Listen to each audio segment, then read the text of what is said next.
Yearning to play a few rounds of Gwent. That ought to set me straight.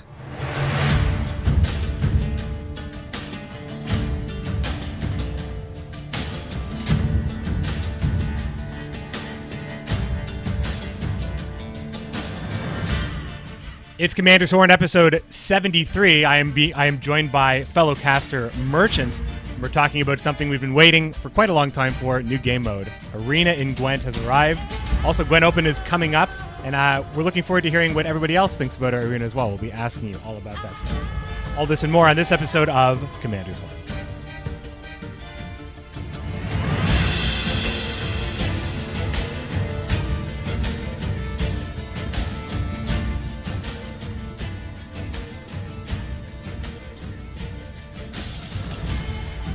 I appear to have lost the ability to hear you if you're talking. No, that's exactly the point when I would start talking, but it takes me a long time to go through the intro. Welcome, everybody. It's like the number one thing, because we have an actual musical intro. A lot of the because last time we were using the Zencaster, so I could hear the music. Because we didn't actually do it. Yeah, you could hear the music, and also I would add that with stuff later. But we're doing it live these days, and we're live right now with Merchant. Thanks for coming back to the podcast. How are you? I know you're a little under the weather, but generally, though, how are things? No, yeah, it's good. It's very good. Yeah, very happy to be back on the podcast. It's always a pleasure. Yeah, I'm all right. Been enjoying Arena. How are you? Been enjoying Arena. Have you been streaming mostly Arena, or have you been kind of mixing it up still? With Gwent, yeah, I've been streaming mostly Arena. I've been streaming quite a lot of non-Gwent at the moment, just because when you're ill, it's nice to play single-player stuff, generally. I hear you. But, yeah, no, yeah, like all my Gwent's been Arena recently. Yeah, it's less mentally taxing, I guess, to do that kind of stuff. Yeah, for sure. But not just that, you're also doing some D&D. How's that going as well? How's your D&D campaign? Yeah, I play D&D weekly. It's something that I used to do a long time ago, and I really enjoyed. And it's something that I started up again because I thought it'd be fun to do it on stream, and it is. I play one week and I DM the other. Yeah, it's just a bunch of people you might recognize from Gwent, as well as some of my other friends. Yeah, we just sit around and be nerdy ass grown-ups once a week, but it's really fun. It's cool. You should come on. It's great. Oh, hey, I would love to do a guest spot. That'd be great. Yeah, I'm already working on my D&D character. Some people from the Gwent Mansion, from the Philadelphia thing, they wanted to start something up, so I came up with a concept: a thief who's scared of the dark and respects authority.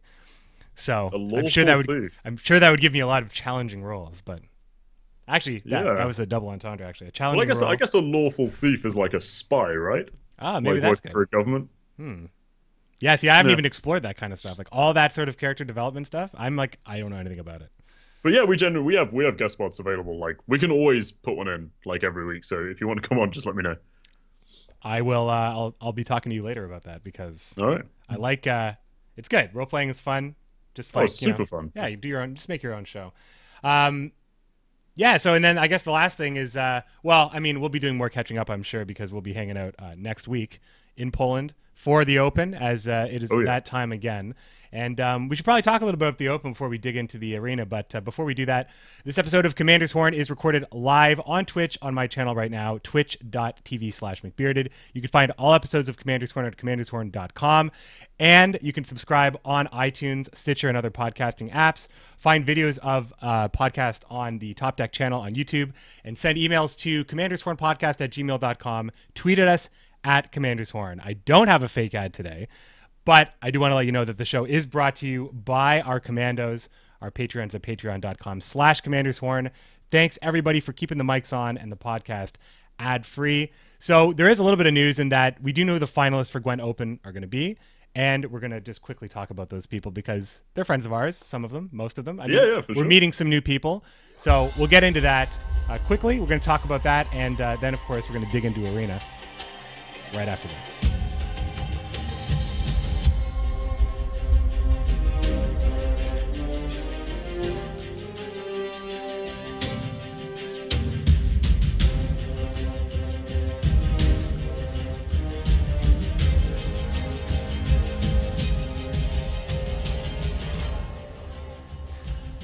So it's been a break. It's been a bit of a break since the last pro event.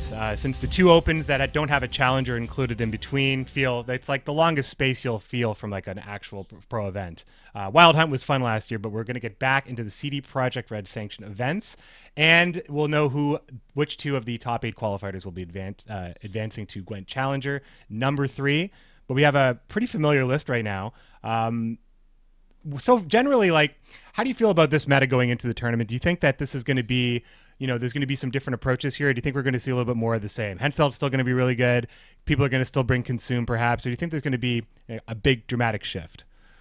I think, honestly, it's a really tough one to predict because last Open, like you say, this is the longest gap you see between like significant tournaments. And obviously, shout out to the Wild Hunt guys, by the way. It was really brilliant. It was nice to finally see outside of Gwent Slam, like, a real Gwent tournament not being run by CDPR, so shout out to those guys. But yeah, it's a tough one really because last tournament we saw the meta was still so young, and we were all still kind of reeling from midwinter. There was this whole thing of like, will anybody run create or won't they? Things are a little bit more settled now, so I expect you'll still see the classics like Red Coin Henselt and I don't know about Consume though. That's an interesting one.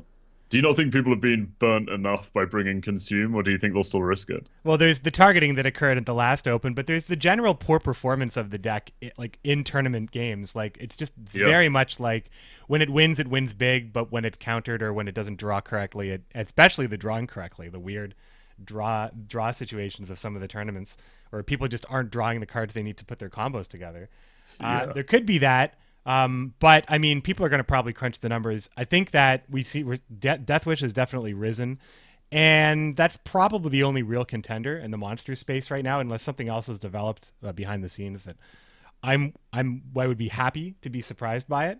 But I imagine that with spies changing, with that enforcer change, alchemy, and I've been playing on the ladder. Alchemy seems like it's going to be everywhere, so I'm anticipating alchemy for sure making a big representation in this one. Yeah, I think you're right. I think alchemy will be all over the place. Because of that alone, you'll see more proactive decks and less engine-dependent decks. Because alchemy naturally, obviously, is just the engine killer, and it's incredibly powerful. I expect if we see anybody running engines, maybe greatswords or something, if somebody really wanted to, push it. I expect to see Nilfgaard banned if they do, because alchemy just dominates anything with a long form of play. So, yeah, I think alchemy is one of the big question marks, because last Open, I believe it was only Hannah-chan who ran alchemy. I am genuinely going off the top of my head. I'm probably wrong, but I think it was only Hannah-chan who ran alchemy, right? You are correct in that Hannah-chan was the only one to run alchemy, and the only non-Emir list was a usurper list, but it wasn't alchemy, I don't think. Yeah, that was Sloth running usurper spies. Oh, look at that. I can actually remember some things. Yeah, I feel like this time it's going to be the reverse. Except, actually, I don't think it'll be the reverse, because I don't think there'll be anyone running spies. I think it'll be alchemy all around. Yeah. And, yeah.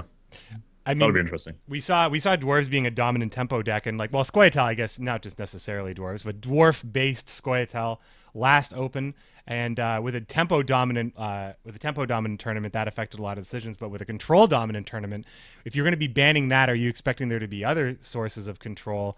I think that's the most interesting part about it is if you're banning a control list, you're going to be playing into it probably a little bit more. But if you're letting control through, you're trying to find decks that can compete with it. But alchemy's really strong, so it's hard to just kind of bring, like, maybe I've been trying to play armor and stuff like that, and even that has a you can go either way. I think with alchemy, you try to bring something that's tempo based that can kind of compete with the pings. But there's just so many ways that deck can beat you. Yeah, it's very, very heavy control. It's funny because there's always like the repeated criticism of like point slamming and stuff. And alchemy's like fallen into the case of being reverse point slamming. Yeah, exactly. Where it's a control deck, but that its control is literally just like bang, bang, bang, bang, bang, bang, bang. So yeah, it's kind of like this weird reverse point spam. But yeah, I expect to see alchemy at least taken very seriously at the tournament. Yeah, I think it should be, for sure. And then there's going to be Scoia'tael and Skellige lists smattered around, I think. I mean, Mulligan Elves has been pretty strong, and Skellige has its tempo deck with kind of cursed bear base, but it also has, there's a couple of options out there. I think it really depends on the text, but I don't think anybody will bring Axeman. I think Greatswords possibly, but I think it's probably going to be a pretty standard. I think it would be more likely to see Greatswords if Shaggy was there because he loves Greatswords. He does love Greatswords. Sadly, he's not. Yeah, I would like to see Greatswords. Who knows? I mean, it's one of the things that I really love about the Open and getting players like Hannah-chan over is that like China exists in a different metasphere, right? Like they play. Sure, they cross over on Pro Ladder with us, but they play at a different time of the day against different top-level players. And so they really do exist in like a different ecosystem. And we saw that. We saw that with things like him bringing Alchemy when a lot of people looked at his list and was like, what are you doing? Like, this is a thing that everybody acknowledges as like a low tier 2, tier 3 deck, and you're bringing it. Like, so I'm interested to see if he turns up with something off the wall again. Maybe Greatswords is very popular in Chinese meta. I don't know. But yeah, I'm curious to see the lists for sure. I think we've got a good mix of players. We do, yeah. And yeah, it should be interesting. Yeah, we got Tailbot coming back from Poland, returning so to the Open. It's going to be good to see Tailbot. He got to he is he's the number 1 on the pro ladder at the time of the closing. He was the Open 2 finalist, and it's kind of his return. So it'll be good to see Tailbot again. Yeah, he's qualified for Challenger as well. He is, yeah. He's going to be a Challenger as well. Tailbot, yeah. So get used to seeing Tailbot at the big events here. I'm so happy. I love Tailbot. Tailbot's great. I find it so funny when you see the one person who doesn't get the joke. Oh, it's so disrespectful. And then I just laugh because I think of Tailbot in person, and he's like the quietest, loveliest player there. Yeah. And it's just the funniest thing. Tailbot's a great character, though. He's so funny. Like the Challenger intro video of his, like I don't know if he got help writing that or what, but no, like they, as far as I'm aware, they just said to him, like they said, like play it up, like do something funny, and that's what he did, and it's just amazing. So good though. It's like perfect. You said, I think you tweeted that he was fluent in banter before he was fluent in English. That's the exact joke you made. I love that. Yeah, that's what I do. Yeah. He's a legend. I love Tailbot. Yeah, Kolomon's coming back from Germany. He was the Challenger 2 finalist. He lost to Freddie in the big game, and he also is known for the famous forfeit. The I guess it was like the 1.5 2-minute game against JJ where his neckers were counted and he forfeited in round 1. It was the quickest game in all of pro Gwent history. Kolomon is back though, and I don't know if he's gonna get. He probably learned a lot in that last Open. Oh yeah, for sure. I remember because obviously a lot of people don't really get an insight, I guess, into what it's like for us behind the scenes. But I remember the frantic moment when he forfeited, and we were just like, "Oh God, we need to change cast." Yeah, in like 2 minutes. Yeah, because naturally we try to pace it out by the games, right? So like maybe me and Panda are sitting having a coffee or something, taking a few minutes break, and then we just hear like, "Yeah, Colomon's like forfeiting all of his game." Yeah, it's hilarious. I think like Sloth had like there still wasn't like the bright light makeup wasn't even on everybody yet, and it was just like yeah, because that round 1, round 2 portion of most of the pro games take like 10 minutes plus usually, so you have time to like get ready. Hannah-chan is back. He's been at every single Open. He has yet to qualify, but he always brings interesting decks, and he's kind of a wild card for that reason. And everything you said about him, about the Chinese players, is 100% true. I agree with that. And Adzakov's coming back once again. It's interesting because if he wins, what happens to the other ticket? Because he got the ticket last Open. We're going to find out. Would it be another Crown Point slot, or would it be another qualifier slot? Well, yeah, and I'm not really sure if it would occur at the event or if that slot would just be open up to like only one person would get the ticket in the situation, whatever. If it was Adzakov and the other person, they'd get the ticket, and then there'd be an open spot. Otherwise, I'm not really sure how you could do it based on these 8 people. I think it would be it wouldn't be based on these 8 people. I think it would either go to being another Crown Point slot or another qualify slot. But I mean, there's lots of interesting questions like this because I believe, again, this is off the top of my head. I probably should check the website, but I believe right now the leading person on Crown Points for Challenger who isn't qualified is Kolomoen.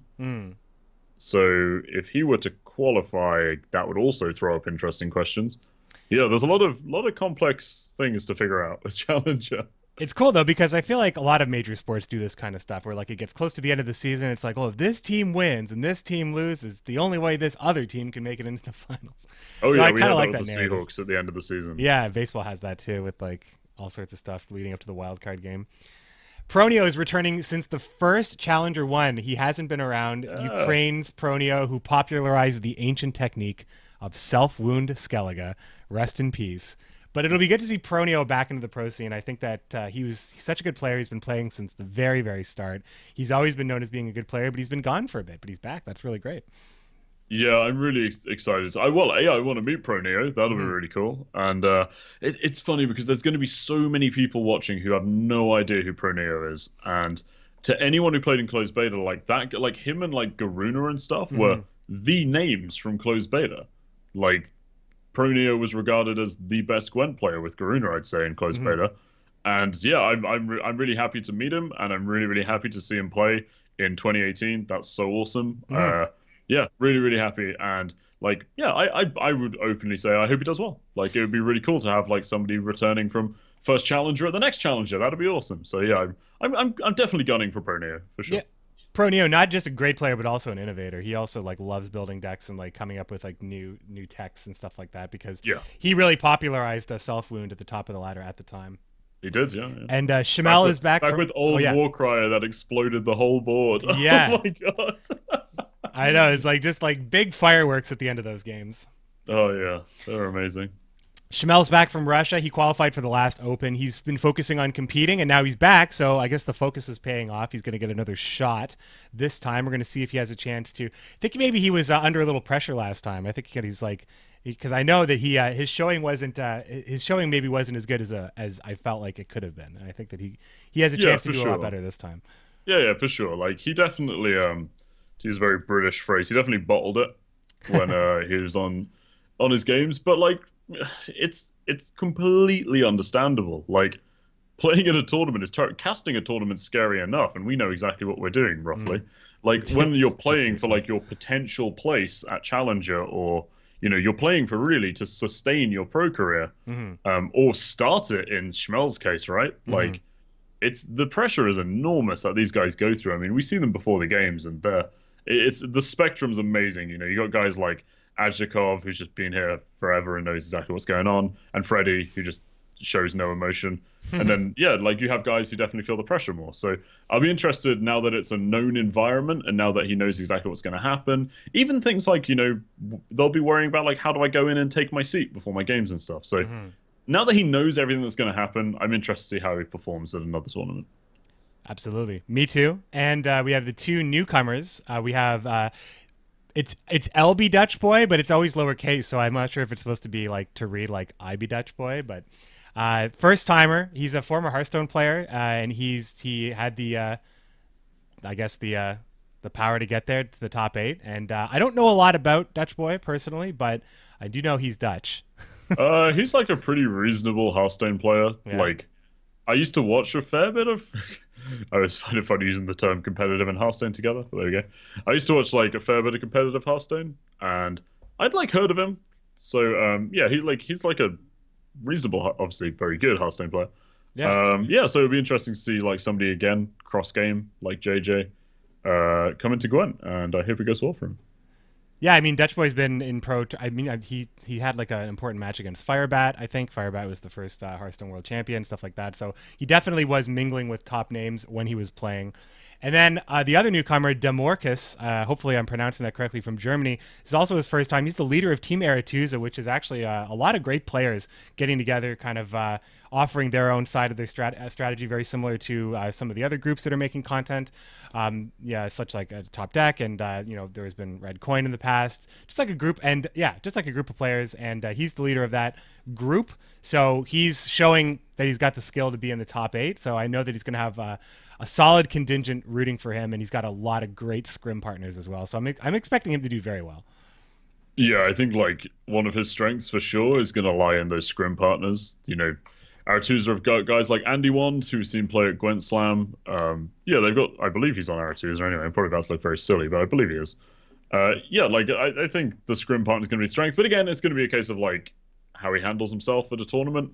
When you're there in person, it's a very different thing. And I think there's a great test of players to be found in that environment. So yeah, like new blood is always exciting, right? Like, because you can try to guess as much as you want. You have no idea how they're going to turn up and play. So it's really awesome. I love having new players there. Yeah, it's a pretty good split too. You got kind of the tried and true. You got Tailbot, Koloman, Hanichin, Azakov, and you have like kind of the newcomers, wild cards. Lots to prove. Really good. We know that they're all very good players in Pronios, Shamel, Dutch Boyd, and DeMorcus. So it's going to be a great tournament. Looking forward to getting together, having some beers, and planning out how we're going to be looking at this tournament, which is going to be on the 17th and 18th of March. And follow Gwent Masters on Twitter for more information about that. I found it interesting. North America still hasn't made a top 8 spot, but they're creeping up. It was so close. They had so close. They had Octopus and somebody else whose name I've forgotten. I can't remember, but they had like 2 players. Gluten, yeah. They had like 2 players like really close, and I was really rooting for there to be a North American player, but it wasn't to be. But maybe in the next Open, because I recorded this little interesting narrative here. In Open number 1, Red Rame, North American, was number 16. In Open number 2, Straka 3, with North American, or I should say USA. They're all USA. Was number 15. And this time Gluten Snake, who is like a scrim partner of Shaggy. I know that they're friends. They talk a lot. I think he's Aretuza related Straka as well. 3 is Andre Strasky, who's Czech. Oh, then that's just an incorrect flag next to him? Yeah, okay. Maybe Andre Strasky is definitely Czech though, because he's an MTG player. Oh yeah, I didn't know that. So thank you for correcting me. No, it's just. Well, anyway, I was like Straka 3. Gluten Snake got to rank 12, so it's like the idea that they're getting closer and closer to top 8, and maybe they're going to break through. Somebody in the North American space may have the ability to break through. But all in all, it's going to be a really great tournament, and I would like to see some U.S. or Canadian players get in there again. That would be fun to have root for somebody from around here. But there's lots of great players. You got teammates, you got friends. Anyway, we get to make a lot of friends from all around the world. It's pretty cool gig we get. Yeah, it's extremely cool. So Merchant, I did definitely want to talk to you about Arena, because I think I haven't talked to somebody about Arena more than you. So getting a chance to sit down and talk about it, we should definitely do that. So this will be our strategy section. We're going to talk. I got like maybe 6 or 7 talking points. Because it's a pretty wide spectrum for a lot of different people, how they're experiencing it, if it's living up to expectations, how they're finding it, if it's difficult or not. And then we'll hop into a game, we'll draft a deck, and that'll be a good time before we wrap it up. But we'll do the strategy section right now. Maybe not today and not tomorrow, but someday someone will find a way to take you down.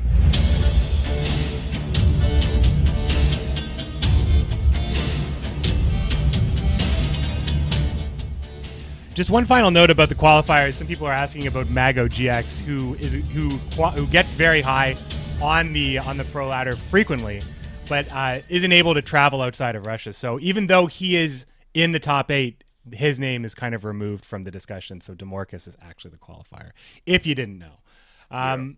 But Arena. So Arena is now finally released, hands-on for the full public. There was a little PTR, and then it dropped last week.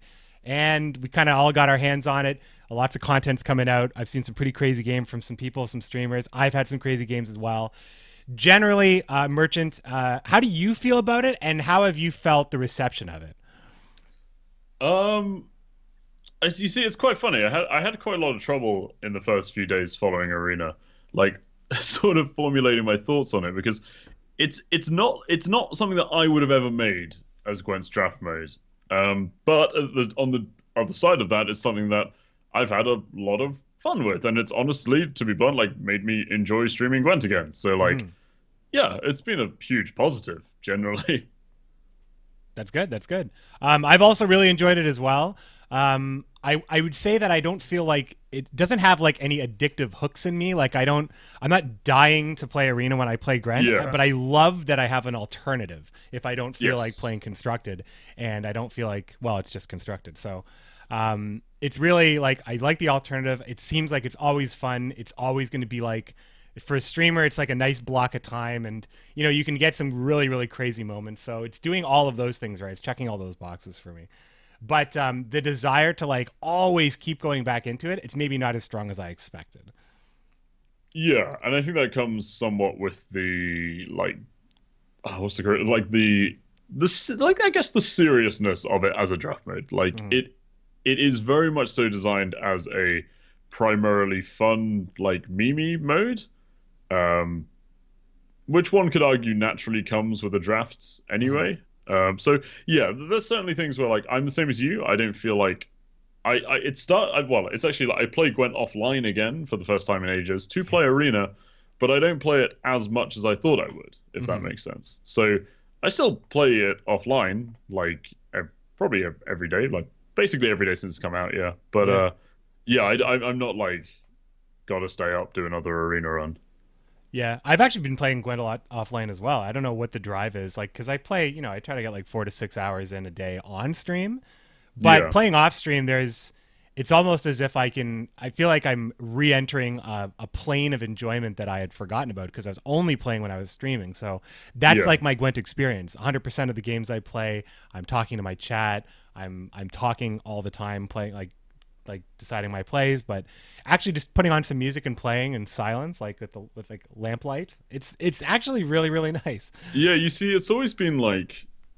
Well, not always actually. For a long time, that's been like other card games for me. So like, it's everybody knows I'm big Magic the Gathering fan.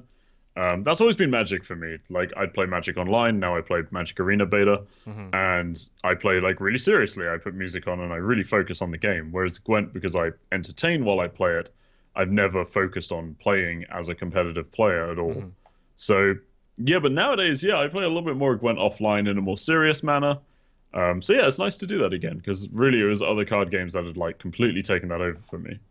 Yeah, I also find that I can take more notes and I can remember more and I can analyze matchups a little bit easier if I'm not occupying all that mental space for streaming. So it's good for casting as well to do that. Arena or non generally, but yeah, arena wise, it's been that's something that I feel like I want to let people in on the fun though. Like if I have a great run, I want it to always be on, but not every run can be great. Some runs are good. What did you find have you found any like really interesting combos that maybe people maybe weren't identified right away but ended up being really awesome kind of later on? Do you know one card that every time I take it trashes people in arena? Wolfsbane. Wolfsbane. Yep. Wow. Just round 2 as a bleeding action, discard it from hand. Round 3, it will win you the game. It's so funny. People never consider Wolfsbane in arena. It's so good. So you play it at the start of turn 2 and then you pass, and then it triggers on turn 3. Is that what you mean? No. So I win round 1. It only really works on red, obviously, like everything in Gwent. But I win round 1. And then when I'm bleeding them round 2, one of my bleeding actions is just discarding Wolfsbane from my hand. Oh yeah, okay. And like both of the times that I've had Wolfsbane in my deck, I've got 9 wins. And like most of those games, I played Wolfsbane in. It's like I know it's probably not good. I know it's ridiculous, but in application, it's actually done wonders. No, I mean even poker players have their lucky hands that aren't even like high probability winning. Like what is there? I can't remember the guy's name, but I think he always went in on something like 3 king or something that wasn't like the greatest thing ever, but it was his lucky hand. So lucky card in Wolfsbane, that's fine. I've enjoyed Stefan Skellen is really good, but Vess is actually amazing because she'll always get you that card. So Vess is really good in arena. I think like an exceptionally good card. Like basically you can kind of count on your worst cards not really being in your deck because you can always correct it with a Vess, especially if you get an Elzer's double cross. So I mean a big fan of Vess in arena. And I one card I'd like 100% recommend is Sheila. Like Sheila Tansarville is amazing in arena. It allows you to play suboptimal bronzes at regular curve value while drawing a card. It's really good. Like really good. Hoon Balloon in the chat, the 10-2 Doyle Brunson. Yes, that is also another famous kind of lucky, kind of known for having a specific hand poker player. Yeah, no, for sure. Sheila is awesome. Sheila is any card that can, like, I think Giant Toad is very good as well. Like anything that allows you to cycle, for sure. Giant Toad being cursed as well, like funny interactions with Skjal sometimes. Dorgray is so good, by the way. Dorgray is really, really good as well. I guess Ockfist has Ockfist and I don't think Ockfist is good. I think Ockfist is like a noob trap. I don't think Ockfist is good to draft, but I think Dorgray is good to draft. Oh yeah, for sure. Ockfist is Stargray is very, very good. I think there's like a couple of cards to be careful with. Like people always go for like Ockfist, Yennefer Conjurer, like things that in theory when you think like, oh, people won't have constructed decks to shut this down, it'll be amazing. Like Sabbath is another one. It's like, yeah, you played Sabbath and you got 5 value and now I'm gonna thunder it. Yeah. Like, I think people underestimate removal in arena. When I'm playing seriously, I draft pretty heavily into removal. Yeah, I think that's right. I think that's definitely correct. Because I mean, the mages are really good. First of all, like you're gonna always take them, and they're all removal, and they're all clear weather. Somebody in your chat said King of Beggars is the worst card in Arena. King of Beggars is the worst card in the game because of one fundamental rule: you can never play King of Beggars and go ahead. So it's the worst card in the game, unless you have weather on the board. Yeah, like, but as a card, it can never put you ahead. So it's a terrible card. Camby's worse. If I had to pick one. Camby, you can build winning strategies around. King of Beggars, you kind of can't. Yeah, fair enough. Yeah, sure, Camby's a meme, but like... I mean, at one point it was cool because it wasn't regressing. I'm like, is there something we can do with this card yet? And there still isn't anything. And of all the cards that they've reworked, I don't know why they haven't just reworked our good friend. Yeah, Camby's the only card I've never made a video about because I hate it. I've also never made a video about Camby. I've made 440 Gwent videos, and I've never, ever made a Camby deck. But you've made a video about Camby because you had the video about Shoop stealing Hemdall. Ah, yeah, but that was created from Uma's Curse. Ah, yes, that's true. That's true. Yes. Yes. All right. So difficulty-wise, how do we feel about Arena? 9 wins. Too easy, too hard, just right. I've gotten some very, very differing opinions, but it seems like most people that are talking to me have gotten 9 wins. Yeah, I think people are like misunderstanding why that is, though, right? Like people are focusing in on like, oh, it should be 12, blah blah blah. No, it shouldn't. It should just be there should be matchmaking. At the moment, there's not. At the moment, if you have 8 wins, you can get put against somebody who's got 2 losses and no wins. Like that's the problem. There needs to be match score matchmaking, and then all of a sudden you wouldn't find 9 wins so easy because you'd be against people who have good enough decks to also get 8 wins. And yeah, it's lack of matchmaking that is the problem. I was under the impression that there was matchmaking. I don't believe there is, because I played against somebody twice today, like several games apart, and I beat them first, and I beat them again when I was at like 6 wins. Well, I guess I would check out with me, I guess. Yeah, that makes sense. Yeah, like at the very least, they didn't have the same amount of wins as me. I played people 2 games in a row as well. Like, I've beaten somebody and then played them again. So that's unfortunate. But yeah, I don't believe there's matchmaking in there, because I've got matched up against people with like insanely killer decks, where it's like, you're either at 9 wins or you're about to hit it. Like, yeah, I mean, I got a 9-win run. My final opponent was Whispering Hillock, and I thought that was weird. Yeah, and then the game itself wasn't as close as I thought it. Like there were some games on the way up that were intense, but oh yeah, for sure. But yeah, so I actually got 9 wins with King Bran because I had to pick between Morvran, Erica's Queen, and King Bran. So, so I had a Morkvarg in my deck, so I tried to make it work. And since King Bran can thin the crap out, and I had Vess as well to also thin the crap out, my deck was actually really consistent and good. Yeah, I've played a Bran deck in Arena. It's not as horrible as people would think, but it's still pretty horrible. Did you at least have more than one of like Bran's favorite? No, I had one Olgid. That was it. Yeah, after that, I think I was flushing like a dead herbalist and like a drum and something. Yeah, really for sure. I was fleshing a witch hunter and a werecat every single game. Those were my brand targets. If it wasn't the Encrate Mauler that I was fine to res later. But no, it's good. I think that like Brewer's the best hero, right? Brewer's the best one, or do you agree with that? I would say I don't think there's like an outright best one. I think Brewer is up there. Like Brewer's one of the best for sure. I think like Calvi is very good. Yep. In certain drafts, you can make an argument for Fall Test, but I'd put him slightly behind like Calvi and Brewer. Francesca is very, very good because if you get a singular win condition like Shoop, she's just 100% play rate on that, which is incredibly powerful. A lot of people don't like him, but I think Radovid's incredible in Arena because his locks just win games. Like if they've drafted around lockable win conditions and you have Radovid, you have 100% win rate. I agree. I would say I'd say those are the best 4 for me. I see people overrating certain leaders a lot. Blockler just put it in the chat, actually. I had a few people try telling me Morvran's good. Sorry, but he's not. Yeah, like info's nice, obviously, but it just doesn't give you the same utility. Yeah, it's just like you can't know in advance you're going to get Morvran, so you're probably not going to pick like even like kind of good cards. Maybe like an Alchemist, maybe. Like there's a lot of situations where Alchemist is probably the best bronze, but yeah, I feel like you're not picking golems. Like I don't know if there is even a 4-card set where I would pick Golem. I think it's one of the worst ones, but If you can't make it work, other it's than just muster cards, it's like must be one of the worst picks, right? Yeah. The create ones are okay, but they vary in viability. Obviously, the best ones are like Philovandrel, Iced, just for Bearmaster is a big point play. Adder for Olgierd, like just for Olgierd is good. Yeah, I wouldn't really recommend Hillock. Hillock is pretty horrible. Yeah. And Usurper's nice. If you get a Cahir, Usurper's really good.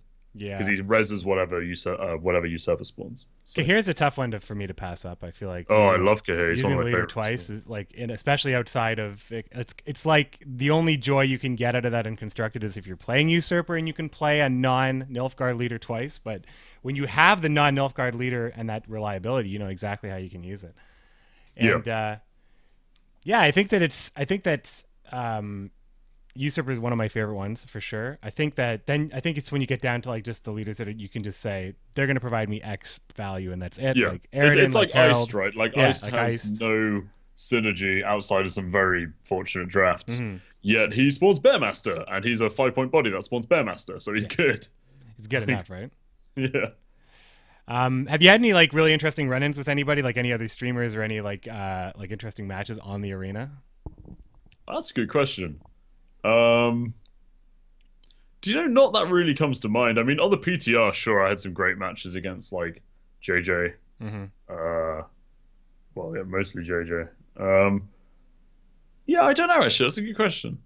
None that actually really springs to mind in terms of like specific people in arena. Have you had any like blow? Oh, actually, I played against Ostry, who's one of the designers. Oh, right on. Yeah, right on. Jermaine Picante himself. Yeah.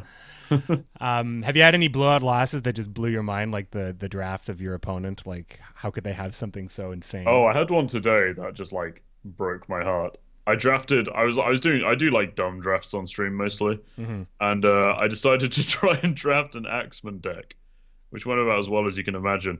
But it ended up that I actually had like a perfect hand for it. I had like a Caranthir, I had a Duran, I had an Axeman, I had like some source of damage. I can't remember what it was. Maybe like a Warlong ship or something. But yeah, it was something like that. And yeah, basically I Caranthir'd moved his high strength unit to the row to start hitting it with my Duran and my Axeman.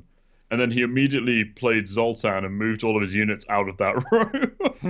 I was just like, oh, man. I was just like, I just lost. Like, there's 5 cards left on each side, and I've just lost. Like, it's horrible.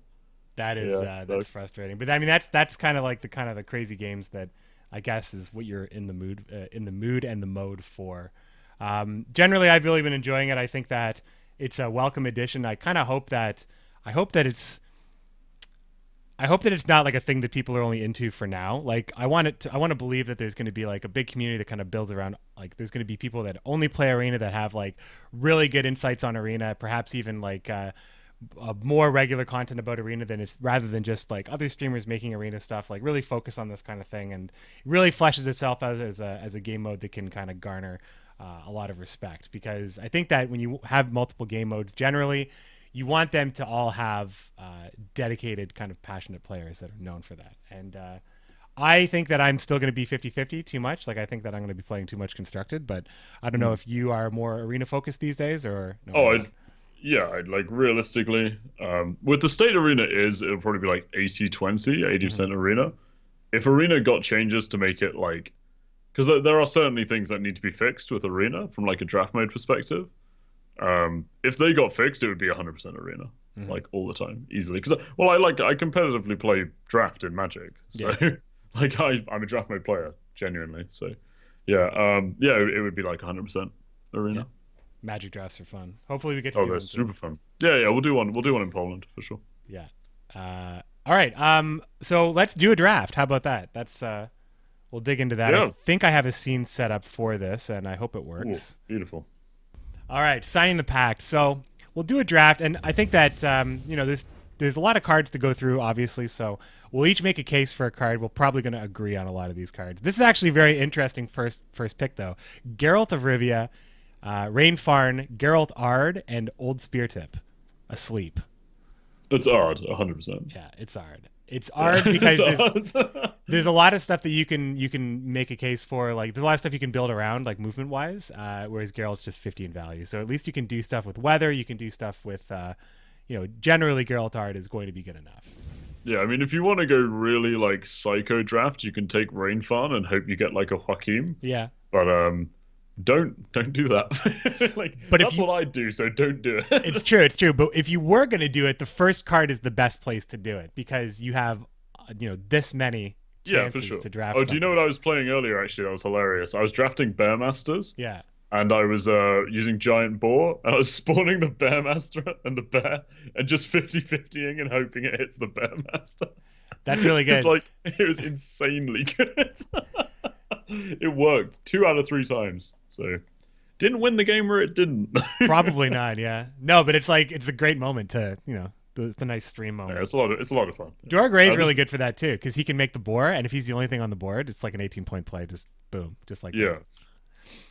This is Bearmaster. It's Bearmaster for sure, yeah. Farseer, Bearmaster, Shrike, and Stammelford. Bearmaster's got some really nice interactions because he's 1, so he's great with things like Vilgefortz. He's great with things like Giant Boar if you want a high roll like me. Again, don't do that. Or you can even ointment him. Bearmaster's just at 1 health. He's like a really great card. Yeah, it's just it's solid value. It's a great res target if you happen to draft Freyas, although Freyas there are limitations, but you might draft other soldiers as well. It's just, I don't know. Bearmaster is just one of the best bronzes. Silver pick Vrygef, False Siri, King of Beggars, best card in the game, and Stennis. I think I would pick Stennis here. Yeah, so this is Stennis because, well, if anything has been proven as true throughout Gwent's illustrious history, it is that cards that play more than 1 card at once are really good. Yep. Because basically what Stennis represents is the ability to play one of your cards at +3 value. He is basically very good because of that, especially in Arena where cards have more simple value ratings. He's a +3 value on your card that he plays. So draft Stennis, draft high value bronzes, and play a high value play, basically. Yeah. Triss telekinesis into reconnaissance is one of my favorite plays right now. Just because it's kind of it's a card that plays a card, right? Just like Dandelion Poet, just like Stennis. That's my jam. Right? I love those cards. Yeah, for sure. We have Joanna, Asira, Sheetroll of Vergen, and Dorgare. I would probably pick Dorgare here. Yeah, this one's Gary. You can have a lot of fun with Joanna or Moana or whatever her name is. I actually don't know that. It's Joanna, right? Or Yana or something. Joanna. I've run that card a couple of times when I've drafted particularly high value. And you can do some really cool swings with it, but yeah, Dorgare is the best choice. Yeah. I mean, for the boar, the most of the picks are good. You can sometimes get Morkvarg as well. It's a really good card. Yeah. We got Raging Berserker, Doppler, Aye Sir, Dunbanner, and an Ointment. Let me see the picks. Yeah, this is I would argue that this is an Ointment because it's just essentially, it's a tough draw. It's a bit of a shitty one, but Berserker's okay, but not really. That card's been massively power crept. Mm-hmm. Yeah, I mean, I find Berserker a funny card when Bearmaster exists because it's like a conditional Bearmaster. But yeah, I'd go Ointment here. It's got utility to an extent. It's interesting because Doppler, you don't even know what you're really going to get because it goes off your leader's faction, so you don't even know. It does, And it also has the unfortunate system of not having any tags at all, whereas at least Ointment is alchemy and an item, so you can get cards that'll tutor it out. The Doppler is just a card. It's just a random card. So I agree. I think that the Ointment is probably good. At least we have a card already that we can get back from the Yeah, I mean, Bearmaster is one of the best cards you'll get with Ointment, so... I mean, don't get me wrong, Ointment isn't a great draft, but out of this choice, which isn't a great draw, it's good. Well, I mean, a lot of Arena is part of that, right? You have for sure. making tough decisions with bad cards. Yeah. You got Svanriga, Black Blood, Yada Endamoon, and Commander's Horn on the Commander's Horn podcast. Oh, that's quite a tough one. Yeah, this is a tough one. It's not a tough one for great reasons, but I would probably roll either Black Blood or Svanriga here. Yeah. I mean, I think it's got to be Black Blood. Svanriga would be so much more viable if he was even 10 or 11 points, but he's not. Yeah, I think Black Blood too. Just again for the same reason, Ointment. It's got tags on it that we can work later. Yeah, it's also just it can make some decent stuff. A lot of 7s here. We got Mahaka Marauder. We have Dolblathana Bowman, which is interesting because we do have Ard. We do have the Dimoon Warship, and we have Wild Hunt Warrior. Yeah. I think like these are again an interesting one. Very average. Marauder can go huge in arena, but only if you get very lucky with playing him. In terms of just generally how average this is, Warrior is probably the best card there, but Yeah, it's not. I mean, Warrior's fine. It's like a decent value drop. Yeah. I think I'd probably lean towards Wild Hunt Warrior as well. I'd if I was going for synergy, like if I wanted to build stuff that moves, but it's tough to even get 3 or 4 cards that do that. Yeah, it's just like people fall into like hypothetical pits as well, Yeah, where yeah, but you can actually res warrior with a priestess of Freya ironically as well. it's true. He's a soldier. I mean, only the ship isn't a soldier. That is true. Uh A ship is a ship. oh, this one's pretty good. Lacerate, Vicovaro Medic, Poor Effing Infantry, and the Blue Stripe Scout. It's the Vico, I would say, by a large Instant margin. blue stripe Instant. scout, assert dominance. No, Yeah, right. PFI is extremely good here too. Yeah. PFI is extremely good. Yeah, well, if you get anything that synergizes with tokens, like PFI is just fantastic. Like you can do a single PFI and then things like Thunderbolts work. And if you have any siege supports, very good. It lines up a row for Commander's Horn. It blocks things like Malayan or Crushing Trap, Lacerate. Yeah, like honestly, like PFI, Vic, and Lacerate, you can make cases for all of them. We're very early on in the draft. If it was later on and we had things like siege supports, obviously PFI is the pick. Mhm. But I kind of like PFI anyway, just because Vix can be really easily dead. Like if you're contesting around one and they don't have anything dead, Vicovaro is a 1 point card. It's interesting. I feel like Vicovaro is the card I would want, but I don't know. It is tough. Yeah, if it's a card that's in your hand, it's a card you can't play in round 1 or in a bleeding round 2 potentially. So I hear you. I don't know. I think I'd pick Vico here. Fair enough. I mean, I think like it's a tough one because really a lot of Arena is about making sure that you don't have cards that are ever dead, and Vic has a dead condition. Yeah, that's But yeah, true. like Vicovaro is a good, don't get me wrong, still a good draft card. But yeah, you can take Vic here. Okay. All right, but you get the next tiebreaker, I guess. All right, which I Uh, can count. there it is. We got Draug, Regis, Yennefer Standard, and Madman Lugos. Oh, what a joyful pick. Regis is probably the best here. It's very conditional, but it wins around when it hits. Really? Yeah, I've More been so than wrecked. Draug? Yeah, Draug is just kind of bad. Like what is he? Well, late game Draug's fine, but again, it's one of those cards where like round one in your hand, Hmm. pretty bad. But like Regis, he's pretty easy to get to like 14 plus value. Like if anything gets hit by a buff, he's pretty okay. Yeah, Regis is honestly like surprisingly really good in Arena. Regis is a card that I really undervalued. I didn't think it was going to be that good, but there's so many ghouls and Ozrels and Goliaths out there that it's Yeah. realistic. Now, I feel like it suffers from the same thing as the Vico in that like if it's got a dead condition. But all of these cards don't have great conditions in the first place. Like there's not a great discard for Lugos. Yennefer doesn't have. We don't have Swarm Tech. Regis requires a good unit on the opponent's board, and Draug is only end game really. So But like people overestimate the amount of points that Regis needs to be good. Like if you let a Farseer buff for 4 turns and then Regis it, it's like that's a 16, well 17 point card. Like honestly, Regis is people undervalue Regis massively. That card I is good. I would be one of those people, and I'm going to take it on your recommendation. Fringilla, Dazbog Runestone, which is the Nilfgaard Runestone, Ronvid, and Asira again. Ronvid. Yeah, Ronvid? Yeah. Yeah, It's it's an good. 11 point drop carryover. Yeah? It's between Ronvid or the Runestone. Yeah, the Runestone's good too.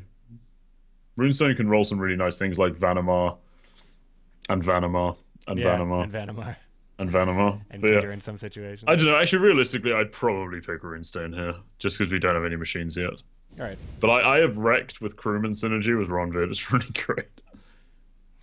Yeah, I mean Ronvid's good. At least it comes back, and you can pick machines pretty much all the time if you can get it out. Cleaver, Vess, Sabrina Spectre, and Polly Dahlberg. See, now I feel like you're going to say Vez here, but I Probably. would always pick Cleaver here. You'd always pick Cleaver just because of how Yeah, massive he is. he's just massive in arena. Okay, I'll take your Well, recommendation. he's like easy 8-9 points removal in round one. He's like an Alzor's Thunder with a 7 point body. Mm-hmm. He's really good. Also, you don't have premium Vez. That's a sin. That must be a loading error. Some visual bug, I think, on my screen. I'll take Cleaver here. Yeah, I'd instant pick Cleaver all over many silver cards. He's very good.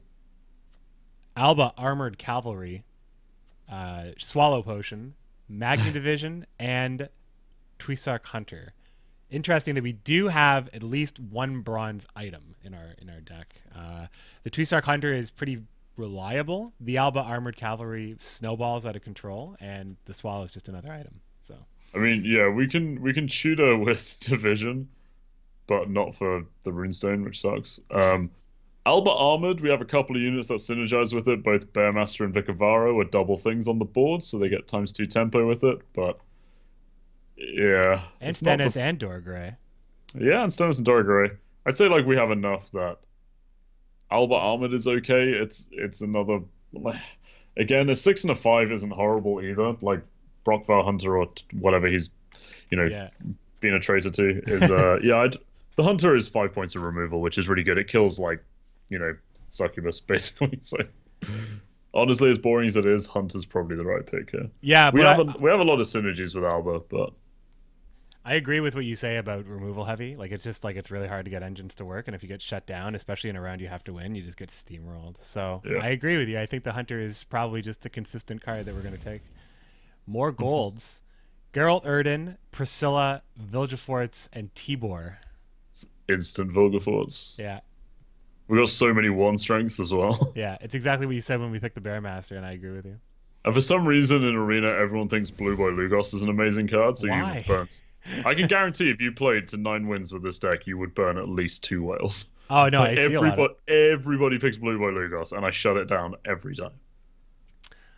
ADC, Cleaver again, Brienne, and Vesemir, School of the Wolf. Vesemir, obviously. Yeah. It depends. I mean, if you don't think ADC is not guaranteed Cleaver, unfortunately. It's Wild Hunt Warrior or Cleaver at the moment. Yeah. So I think ADC is still the best pick because you can then draft around it as well. Yeah. You can take things like Ronvid or Morkvarg. Like if we got a Morkvarg and we had that ADC, it's amazing. So you take the ADC. Yeah, I mean, I like Bran as well, but for the same reason I like Cleaver, but Bran can be played at any time. And we don't have any synergy for her yet, but I think she's really good. But ADC definitely is anything that pulls a card out of your deck. I find the pick here realistically is between ADC or another Cleaver because double Cleaver is so good. I mean, it improves the consistency of Cleaver. It does, but yeah, I mean, I think you do take ADC for future drafts though, because if you do get offered like a Morkvarg or an Olgierd, you make sure it hits that, and you've got an incredibly powerful opener. Yeah, I took ADC. We have the Encrate Armorsmith, the Darlan Soldier, the Foglet, and the Mahakam Defender. Wow. This is a tough one. Mahakam Defender. Yeah. You just take it as the dry pass defense? It's fine, yeah. I mean, I think that actually Armorsmith is perfectly fine. Armorsmith is not so bad, though. Except we're not drafting high-strength units, so it's bad. Well, I mean, we do have the bear, and we do have stuff that Dorgray can... Well, then again, you wouldn't be healing that necessarily. Yeah, and also, like, the boost from ADC, you're not healing. Regis boost, you're not healing. I think, like, Armorsmith is okay, but again, it's, like, a very hypothetical thing, whereas Defender can really do some, like, actual work. I mean, this is between Defender and Armorsmith. It's not a good offering, but, like, personally here, I've been burnt by picking Smith too many times, and I would probably pick out Defender. But like Smith can get a higher value count for sure. I think I think that I might be undervaluing the 3 armor on the Armorsmith as well. Just in case there's weather and stuff. I think I'm going to pick the Armorsmith actually in this pick. Yeah. I mean, it's not a great offer regardless, unless they draft weather. One's coin flip dependent, one's opponent dependent. So we have Milva, Regis, Aguara Trueform, and Dandelion. God, I hate Aguara Trueform so much. People complain about bad create cards, and it's like, yeah, that's a bad create card. Yeah, it's what is it that you hate about it? You hate losing to it, or you don't like? No, I hate the variance pool. It's got one of the most variant effects in the game, if not the most variant effect in the game. Yeah, I think it's the most variant, right? Yeah, epidemic and it's got every single spell in the game. Yeah, like, it's crazy. Yeah, it's way too stupid. Sadly, I'd probably take Aguara here, just because you're not going to read just something twice. Yeah, it's got to be Aguara. I mean, I hate Aguara, but it's got to be Aguara. The only thing I can think of is that Dandelion would affect the ADC, but that's the only thing I can really think of. In my 9-win run, I did run Dandelion, but I also had Skellen and stuff. I had stuff that like sourced the cards like all the Skellen time. is like easy 9 wins. He's so good. Yeah. Let's grab Aguara Tree Form. At least it's interesting. Yeah, we'll take Aguara Tree Form. It's the best pick here as well. I just hate the card. Yeah. Vanamar, King of Beggars, Blue Boy, and Pit Trap. Vanamar, right? Yes, Vanamar. instant. No discussion. Instant Vanamar. Philippa Elhart, Old Spear Tip, Awake, Yennefer Conjurer, and Woodland Spirit. This is an interesting one too. These are all kind of not great. Philippa's kind of really nice, but so is Woodland Spirit. Woodland Spirit's a little low tempo, but the inevitability it sets up is really powerful. Like, it's between those two. I mean, I'd personally pick Philippa just to kill engines off the board. Yeah, like you play it when your opponent has two things on the board and you can just eliminate them both. That's usually yeah, or you can just like target like a Sabbath or a Succubus and then let the extra damage just be value, so you get to dictate the utility on it as well. I think Philip is the best card there, really, for draft. Okay. I think Woodland Spirit can make the cut, but yeah, I agree with you here, I think. Woodland Spirit, yeah, like if you get offered bad golds and Woodland Spirit's a godsend, but he's not an amazing draft card.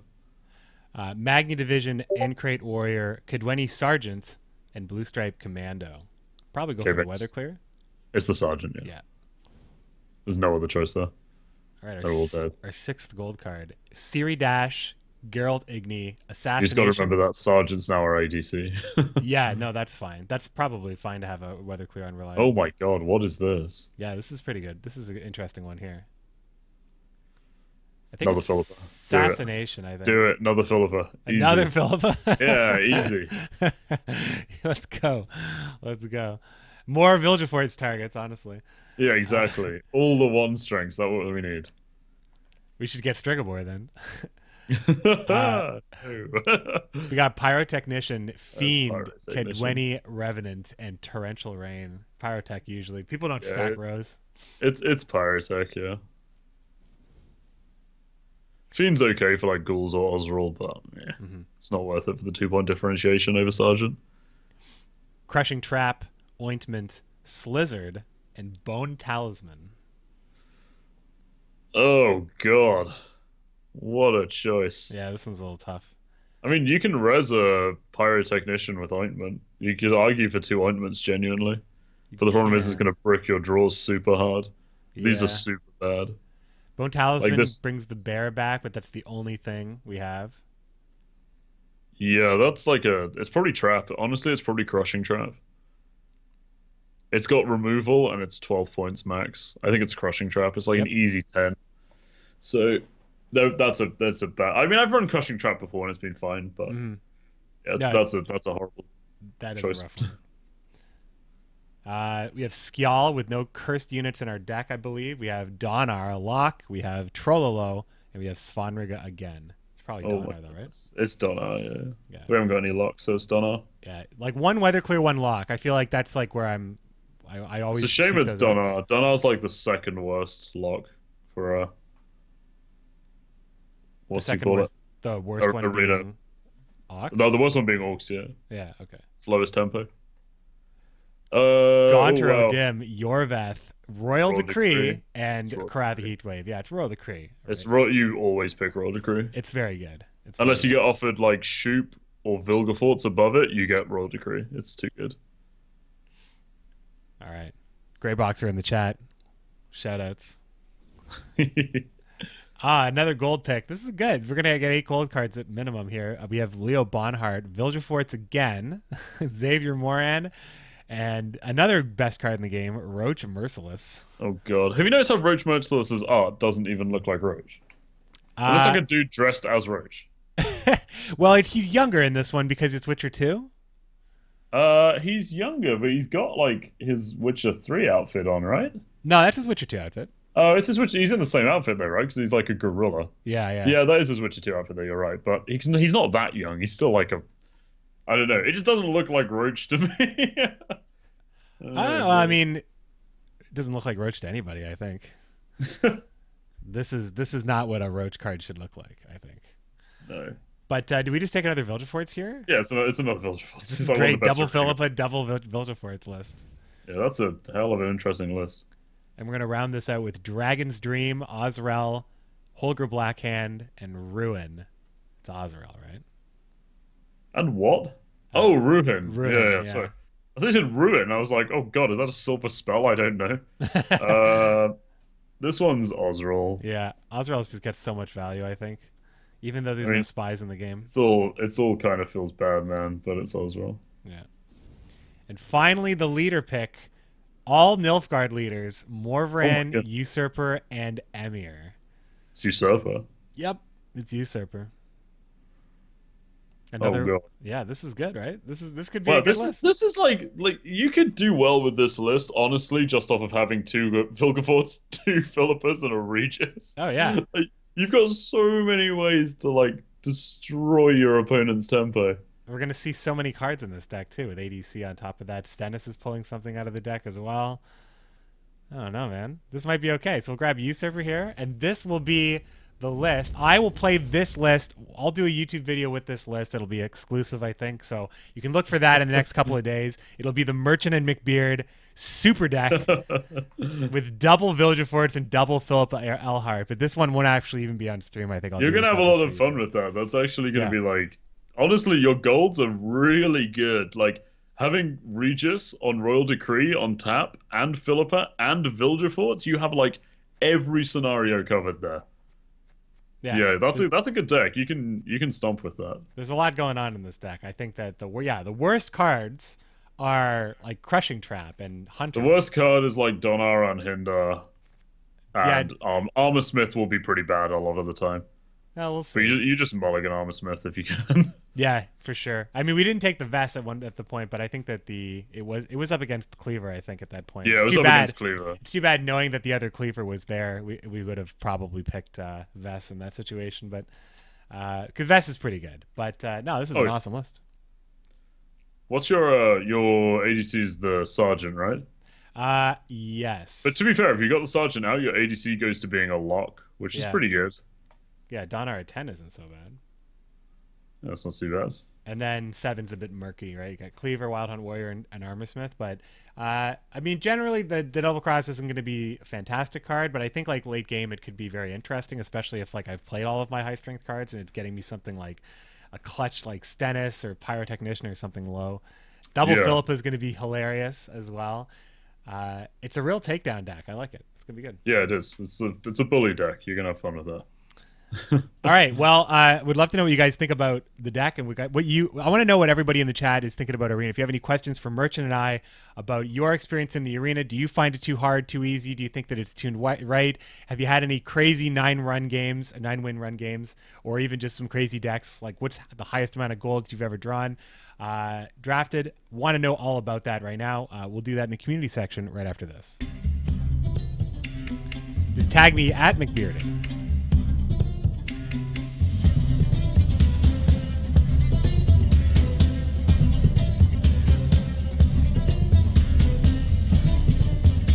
Miss the music.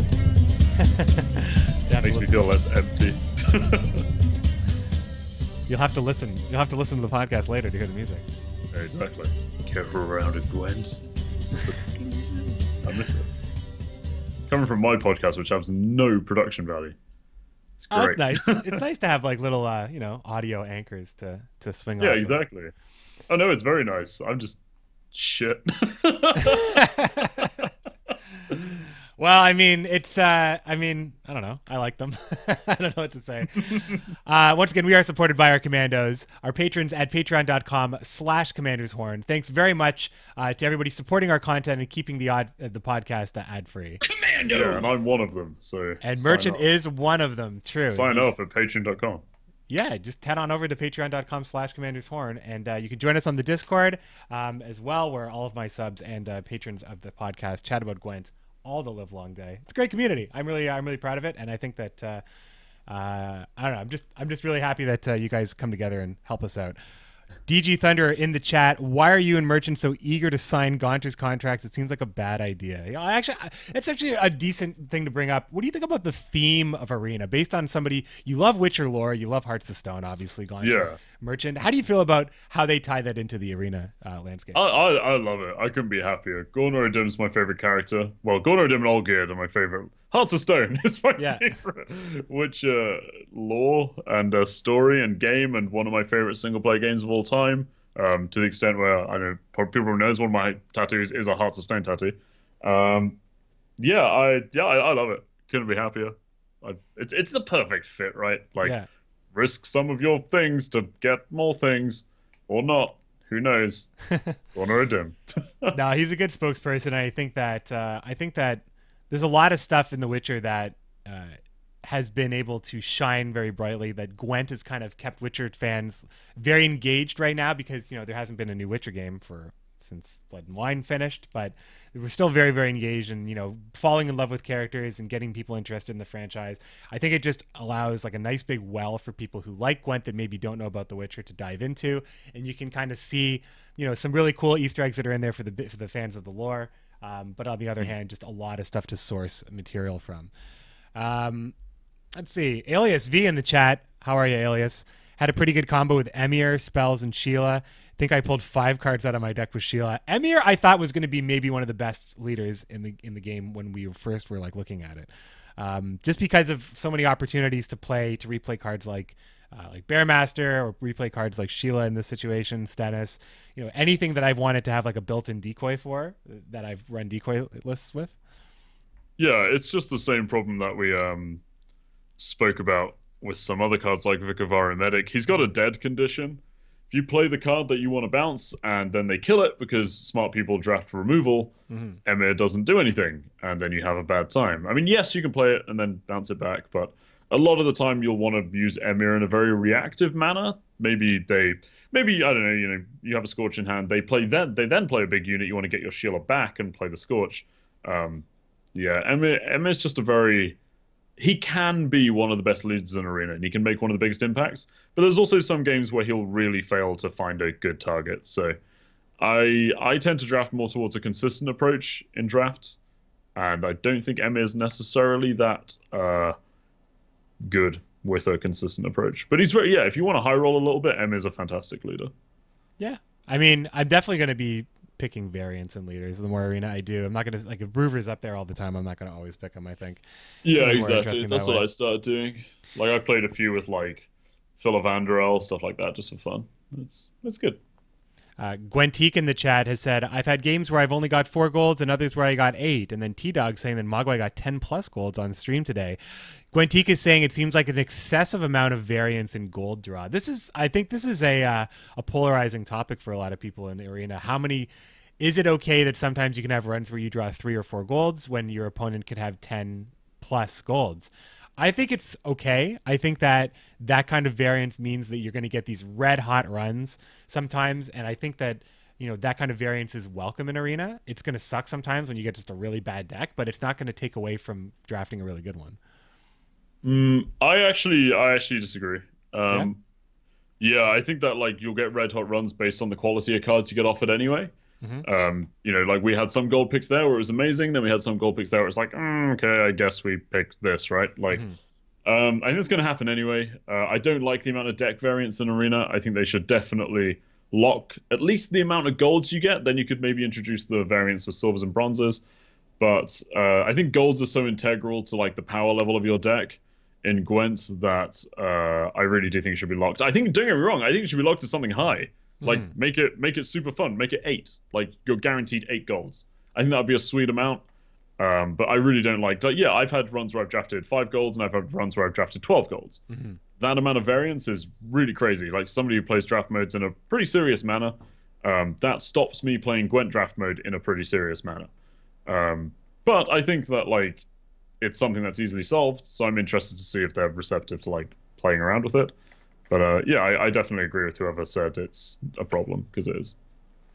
It's my number one problem with the mode. It's like the one thing I would fix with the mode.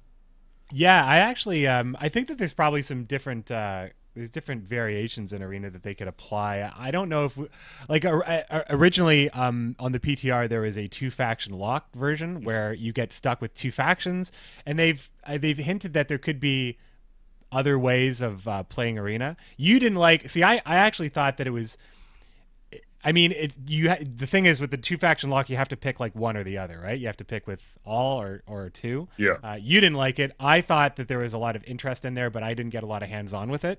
So I imagine that there could be situations where you get stuck with monsters in Northern Realms and it's not a good time or something like that. But that's pretty much what it was. It was you got stuck with monsters and Scoia'tael, and you got a lovely choice between like a NECA, Blue Stripes Commando, Blue Mountain Elite, whatever they call it. They changed their name so many times.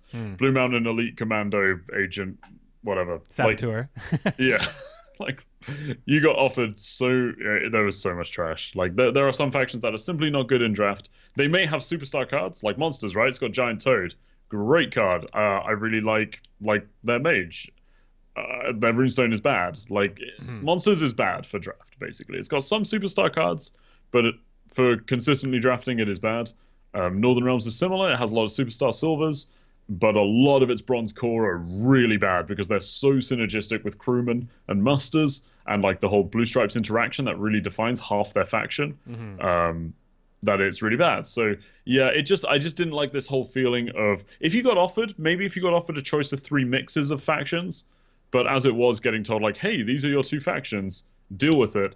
It was like, oh, great. It felt like losing the draft before you've even drafted your cards, and I didn't like it. Yeah, I mean, if it was like you got to pick, like at the very beginning, like kind of the way you pick your leaders, like you could be Scoia'tael, Nilfgaard Monsters, Skellige Northern Realms, pick one, and you pick the best one. But the intrigue for me was that knowing that if I was playing against my opponents wouldn't automatically just have, you say that you see Blue Boy Lugos all the time, like weird stuff like that, where you know that once you see the 2 factions revealed and neutral, obviously. You can start putting your opponent on things, and there's a little bit, there's more strategy there. And Greyboxer originally thought, like, what if we saw the card backs of our opponents so we could put them on specific cards, even though they could be any cards in the faction? And a lot of people thought it would be interesting. They wouldn't necessarily want to sacrifice the mode that we have for that, but just the idea that there could be different ways of playing Arena that offers different ways of kind of reading your opponent's hand and taking some of the variance away. And if we kind of, the free-for-all mode that we have right now is the very best way to do it. I mean, I'm having a lot of fun. I don't think that any of those options would make it too less fun. My dog disagrees, but I don't know. I think that maybe there could be some exploration still to be done. I think there's like format banning that should happen, but I think there's like positive and negative format banning, to be honest. And I think if that was done, it would help maybe play around with factions as a thing, but as it stands, so many factions have just too many synergy cards to consider. It's true. There are a lot of synergy cards out there. Although the interesting thing is in a 2-faction lock system, you'd be more likely to draft that synergy. You'd also you'd be more likely to safely draft around it and just take worse cards. Like, I don't think you'd ever try going for triple Blue Stripe Scout or anything, even if it was faction locked, unless you have more bravery than I do. Yeah. Well, I mean, it's possible you could take the 1 Blue Stripe Scout and then not get anything that works with it in all of the entire draft. But you've got to look at the other side of faction locking, right? Like, look at the positives. Well, the positive, the 2 good side, right? Yeah. Imagine, like, you get Nilfgaard. Like, your chances of getting multiple Cynthias and stuff increases. Cynthia being a card that in Arena strictly plays basically the best card in your opponent's hand, or at least the highest tempo card in your opponent's hand, at +5 value. Like, there's a lot of problems in draft when it comes to faction locking. It's definitely something to play about with. I actually like maybe for a special event mode, what Greyboxer said, where you can see card backs. That'd actually be kind of fun. Like, I'd like that as like a tavern brawl kind of thing, but that would really add a layer of thought to it. And as a little event, I'd really love to try that. That'd be fun. Yeah, it'd be crazy. But one of Greyboxer's best ideas. I just sweat constantly when it's like their last card. I just think it's Shiru every time. So if I could see the Scoia'tael card back as well, I'd probably start actually sweating, which would be interesting. So I'm all for it. Yeah, exactly. We'll take one more question here from SP Timbo. How do you guys prepare for casting a tourney like Gwent Challenger or Gwent Open? For me, I try to play as much as possible so I understand matchups a bit better. And we also review deck lists before we get started, and we talk a lot. We talk about matchups. Me and Mogwai, we like take notes. Merchant and Panda, I imagine you guys talk about it as well. Yeah, just a bit. Yeah, yeah. It's kind of it's a funny one. It's one of those things where you prepare and you prepare and you prepare, but there almost has to be a point at which you stop yourself, because otherwise it starts going into like getting nervy. So that's why, I mean, I'm sure any of you who follow us on Twitter or anything will know we like to have a good time at the events, because even though we may go out for dinner and like drinks on the evening, what you haven't seen is like the 11 hours of basically revising people's decks that we've done before that, and matchups and playing with the pros. And one of the things that I really like to do is, and well, hopefully I bring stuff like this up when I'm casting, is I like to talk to the pros about their decks once I've seen them, and ask them like, oh, why did you include this? What is your plans with this? And then that gives you little bits of insight to use in casting. Yeah, it's really just, I guess like the term is just like immersing yourself in the event and becoming part of it, because yeah, I think you got to just connect with everything, and the more you do that, the better you're prepared. And talking to the players helps too. Oh yeah, for sure. I love talking to players. Yeah, understanding how they approach their deck list, if they're targeting anything, what they're planning on banning, what they're scared of, what they hope doesn't happen, even based on their strategy, I suppose. So like it's good, and that's really good talking points during the tournament as well. And of course, just understanding just Gwent stuff, just kind of having as much of an encyclopedic knowledge of the stuff. Yeah, for sure. Which is tough sometimes when stuff keeps changing and all the names keep changing. This will be a good one. Oh, man, there's so many name changes. We should put a pool together on who's gonna get the name wrong of something first. It's gonna be Mogwai. Let's be real. They're gonna change nothing, and it would be Mogwai anyway. It's true. Mogwai 3 patches behind. There's so many name changes. Like people don't. Maybe they do. I don't know. But like it's a joke, but at the same time, it's a real thing when you cast this game professionally and they change the name of every card, every patch. It's like, oh man. Like I remember we got there in January and they're like, oh yeah, make sure you're using all the proper names for this, this, and this. And I'm just like, what the fuck are those cards? I'm like, oh, you mean water hack? Okay. Yeah. Water hack. There is one of the Gwent slams. I think I was calling Raging Berserker Young Berserker for the entire cast, because it used to be called Young Berserker. It did. I think it was Young Berserker in Witcher 3, right? Yeah, it was Young Berserker, and then Berserker Marauders were just Berserkers. Yeah. Yeah, it's good fun. Like there's a great atmosphere at the events. Everyone's very into it. Everyone's very excited. So the preparation comes naturally. It's hard work, but it's great. Petrifies Pepsi. I was just gonna say. I didn't know what the card was. I just saw like 40 P's, and I was like, all right, I'll just go with this. Devil Driven. If you missed our conversation about Tailbot earlier, we specifically said the Tailbot he doesn't just walk around trashing everybody. It's funny because I half want to kind of like uphold the myth and like invent a bunch of stories about him, but at the same time, he's like a really nice guy. Yeah, he's fun. Yeah, like Tailbot leaving people in tears. Yeah. Basically. This is great. Thanks, Merchant, for coming on the podcast. Really appreciate it. I really appreciate it. You were the guy I wanted to talk to about Arena for sure, and I think that some great points, and I love doing the draft with you. I'm looking forward to playing with that deck. But if for some reason you don't know where to find Merchant and the content he creates about Gwent and other stuff, Merchant, where can people find you? I am on Twitch at twitch.tv/Merchant. I'm on YouTube at a YouTube channel called Merchant. I'm on Twitter at Cole_Merchant. I tend to be really active on Twitter. If you want to get in touch with me, that tends to be the best way. Yeah, or you can see me about. But yeah, I don't know if you can come say hello if you'd like, and I'll say hello. I do videos about different stuff every now and again these days, but yeah, like and subscribe. I never know what to say in these things. Come say hello. I like it when you say hello. Yeah. Be my friend. No, this is definitely watch Merchant's content, and you can find me at McBeardCH on Twitter, where I am also fairly active, and I keep updates on my stream, which is located at McBearded, twitch.tv/McBearded, and I'm also on YouTube on a channel called McBeard. So we'll do that. We'll wrap it up here. Once again, you can find the podcast on Twitter at Commander's Horn, and you can email us You can tweet at us for sure if you have any questions, and you can email us at commanderscornpodcast@gmail.com. That'll wrap it up. We'll go into the outro. So thanks very much for joining us today. Until next time, everybody, best of luck on the path.